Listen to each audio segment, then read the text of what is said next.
It's me, Mario! So far, I've only really covered major hacks in this series. Yes, even if I didn't finish it, SM64 Madness is still a major hack, but that's besides the point. Today, I'm finally going to focus on a hack that is much smaller, showing there's just as much value in smaller hacks as there are in bigger hacks. The hack in question today is SM64 Sapphire, a hack you probably have or haven't heard of. Well, now you have heard of it. Let's just get into this.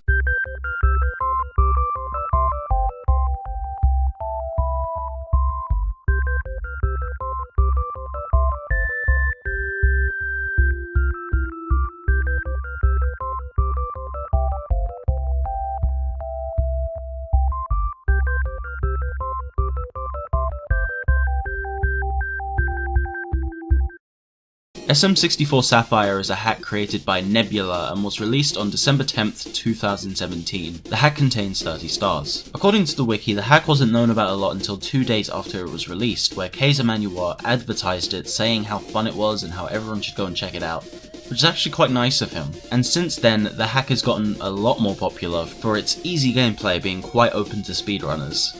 And honestly, yeah, I've seen quite a few people speedrun this hack, and I'm not surprised. It is quite an easy game, but not so easy to the point where it becomes unfun, because it is actually quite fun to go through. Only took me an hour and I enjoyed every minute of it, even when there were a few bumps in the road, but we'll discuss that in a bit. Right now though, let's finally get into the simplistic beauty of SM64 Sapphire. So upon starting up the game, you are greeted with a fairly small hub area with 4 paintings and a star door. Each painting leads you to one of the 4 courses in this game, and in each course are challenges you need to complete to get the game's 30 stars required to beat Bowser. Yes, you must 100% the game to complete it, which is fair enough considering the small amount of stars there are.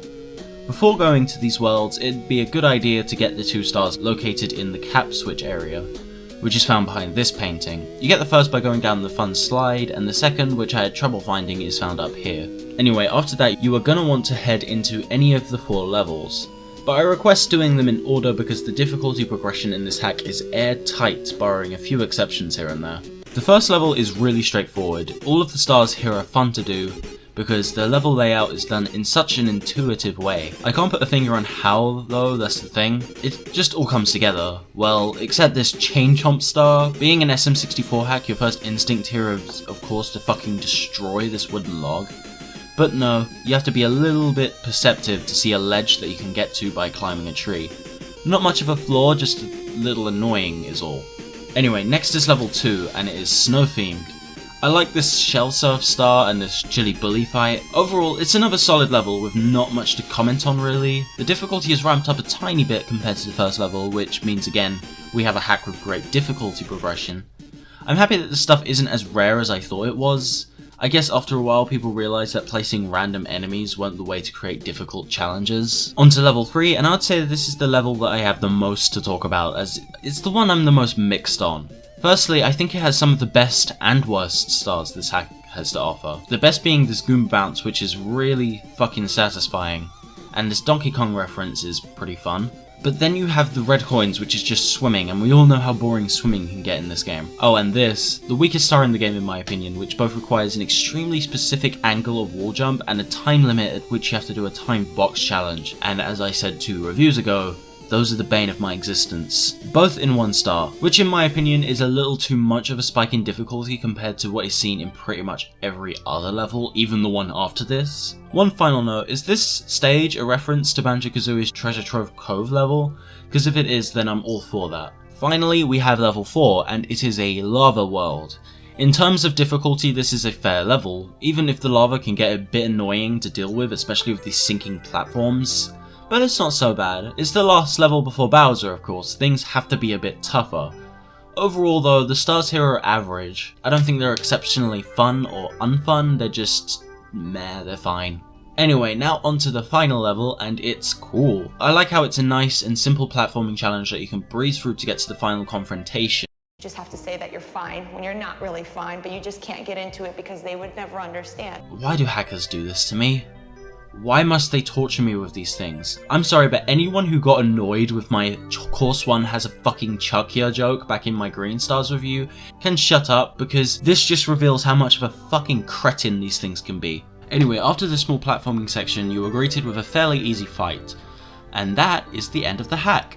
In order to not end this episode with it feeling uneventful and to, well, pad out the runtime, I want to go through what I think is this game's strongest quality before I go to my conclusion. The pacing in this hack is wonderful, and that's why I think it's so fun to speedrun and play through without stopping. It's just a hack that doesn't outstay its welcome, knows exactly what it is, and how it should present itself. And honestly, I can see myself replaying this again and again in the future. It's just easy to pick up and play through. Each star is simple, just like in the original game as well, except for the aforementioned wall jump time box challenge star in Course 3, but let's just ignore that right now.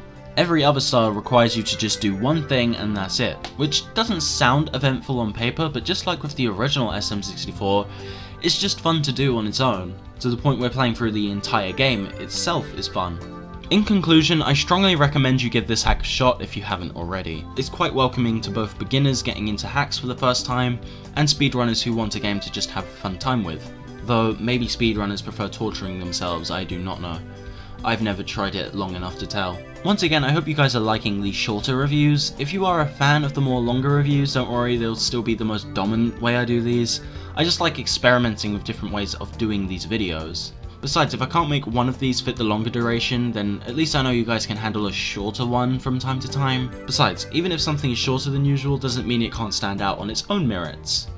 See what I did there? Anyway, please consider hitting the like button. We hit the like goal last time, so how about this time we try and hit a like goal of 15? I would do 20, but I'm scared. Also consider sharing this review with friends if you think they'll enjoy seeing some hacking content like this. Oh, and subscribe. I'm very interested in being able to do this sort of thing full time at some point, so hitting 1000 subscriber minimum would be a great way to start getting to that point. Thanks for watching. Oh, and this hack gets an 8.4 out of 10. Here's the ranking. Now fuck off, wankers.